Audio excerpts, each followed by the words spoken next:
Hi ළමයි ඔයාලට කොහමද? මං හිතනවා ඔයාලා හොඳින් ඇති කියලා. අද කම්මැලි දවසක්.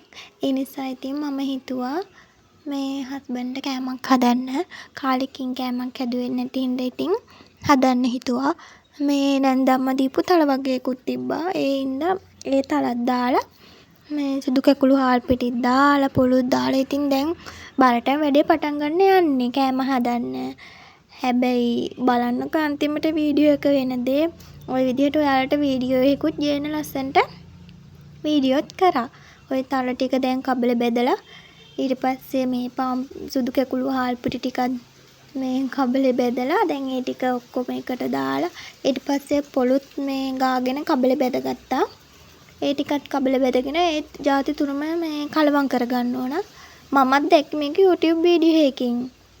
ඒකල තමයි ඉතින් පඬිතේ වගේ හදන්න ගියේ. මේ කලවම් කරලා සොය සීනි තුණු කරලා දාලා ඊට පස්සේ හැදුවා ඉතින්.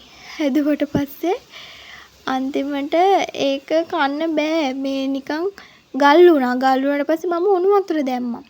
උණු වතුර දැම්මට පස්සේ දැන් වැඩි තලපු වගේ වුණා. ඔන්න බලනකෝ මේ එක හයි වෙන්නෙත් නෑ. කෑලි කපන්නත් බෑ. ඔහොමම ඉතින් තියෙනවා. හස්බන්ඩ් ආවට පස්සේ කයිද දන්නෙත් නෑ. හැබැයි මට නම් ඒක රසයි.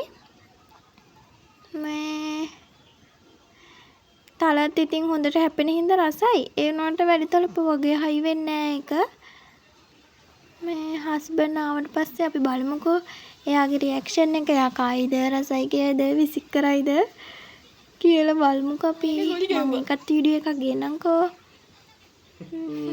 මාව ඉතින් ඔයගොල්ලෝ සබ්ස්ක්‍රයිබ් කරලා තියාගන්න. කමෙන්ට් එකකුත් දාන්න.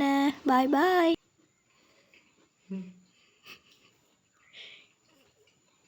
මොන වගේද දැනෙන්නේ ඔයාට? හොඳයි.